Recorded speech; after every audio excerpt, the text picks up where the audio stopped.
combattants de l'indépendance, aujourd'hui victorieux, je vous salue au nom du gouvernement congolais. À vous tous, mes amis, qui avez lutté sans relâche à nos côtés,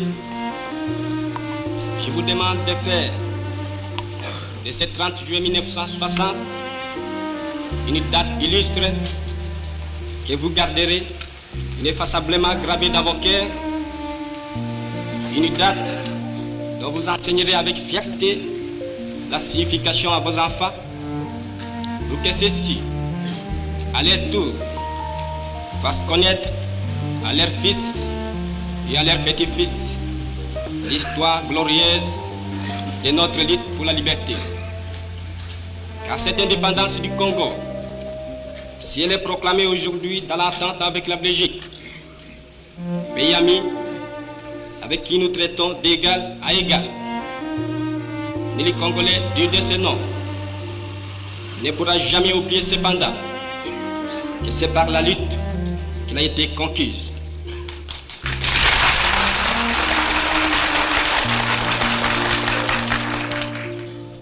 Une lutte de tous les jours, une lutte ardente et idéaliste, une lutte dans laquelle nous n'avons mélangé ni nos forces, ni nos privations, ni nos souffrances, ni notre sang.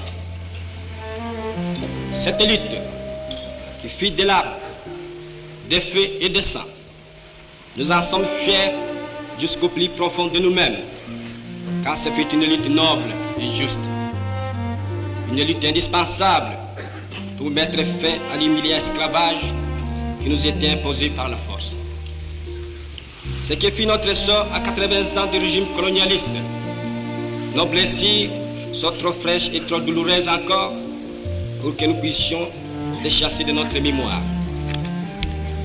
Car nous avons connu le travail harassant, exigé en échange des salaires qui ne nous permettaient ni de manger à notre faim, ni de nous vêtir ou nous loger décemment, ni d'élever nos enfants comme des êtres chers. Nous avons connu les ironies, les insultes, les coups que nous devions subir matin, midi et soir, parce que nous étions des nègres. Qui oubliera qu'à un noir, on disait tu, non certes comme à un ami, mais parce que les voix honorables étaient réservées aux seuls blancs.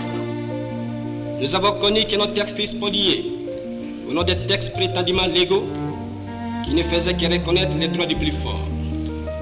Nous avons connu que la loi n'était jamais la même, selon qu'il s'agissait d'un blanc ou d'un noir, accommodante pour les uns, cruelle et inhumaine pour les autres. Nous avons connu les souffrances atroces des relégués pour opinion politique ou croyances religieuses.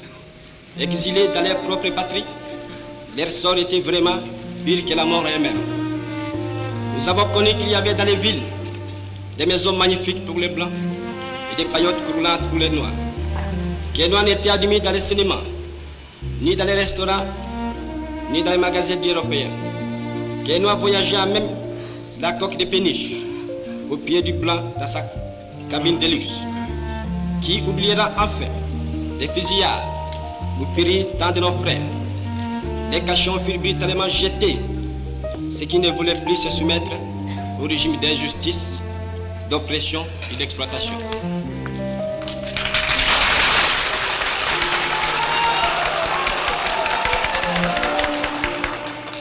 Tout cela, mes frères, nous en avons profondément souffert. Mais tout cela aussi, nous que les votes de vos représentants élus a agréé pour diriger notre cher pays,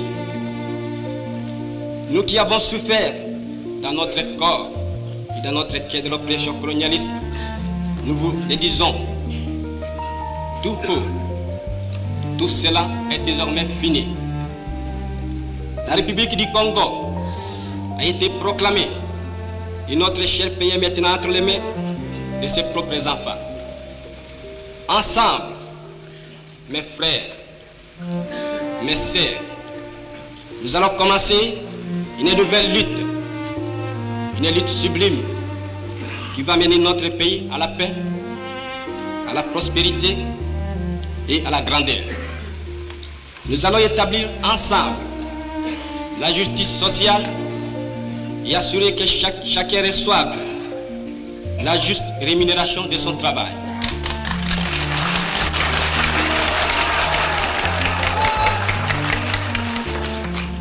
Nous allons montrer au monde ce que peut faire l'homme noir quand il travaille dans la liberté. Et nous allons faire du Congo le centre de rayonnement de l'Afrique tout entière. Nous allons veiller à ce que l'été de notre patrie profite véritablement à ses enfants. Nous allons revoir toutes les lois d'autrefois et en faire de nouvelles qui seront justes et nobles. Nous allons mettre fin à l'oppression de la pensée libre et faire en sorte que tous les citoyens jouissent pleinement des libertés fondamentales prévues dans la Déclaration des droits de l'homme.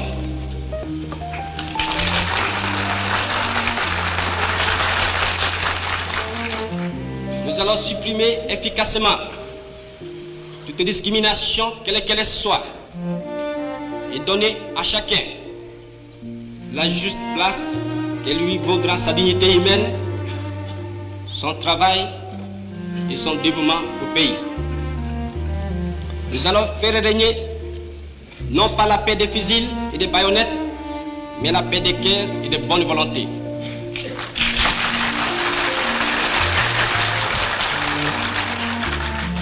Et pour tout cela, chers compatriotes, soyez sûrs que nous pourrons compter non seulement sur nos forces énormes et nos richesses immenses, mais sur l'assistance de nombreux pays étrangers dont nous accepterons la collaboration chaque fois qu'elle sera loyale et ne cherchera pas à nous imposer une politique quelle qu'elle soit.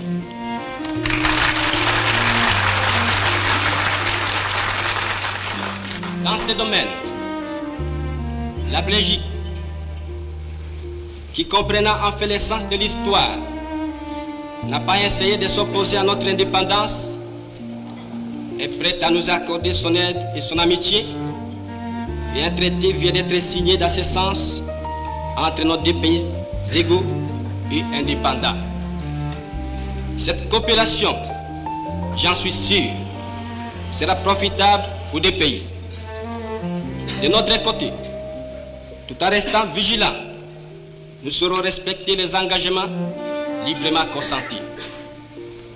Ainsi, tant à l'intérieur qu'à l'extérieur, le Congo nouveau, notre chère République, que mon gouvernement va créer, sera un pays riche, libre et prospère.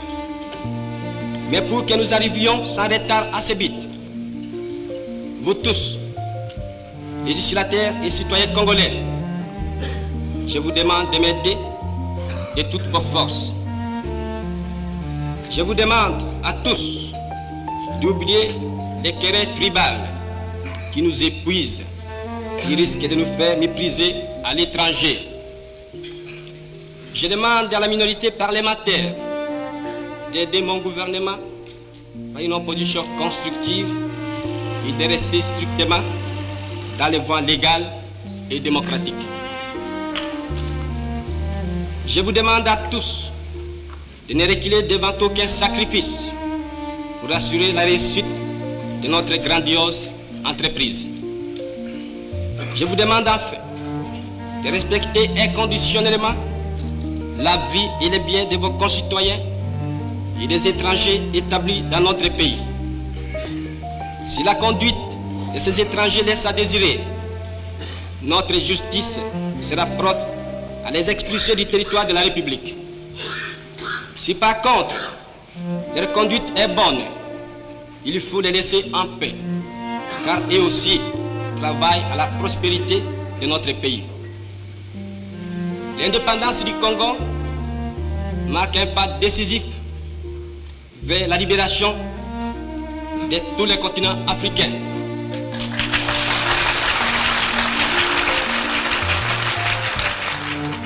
Voilà, si Excellences, Mesdames, Messieurs, chers compatriotes, mes frères de race, mes frères de lutte, ce que j'ai voulu vous dire au nom du gouvernement en ce jour magnifique de notre indépendance complète et souveraine.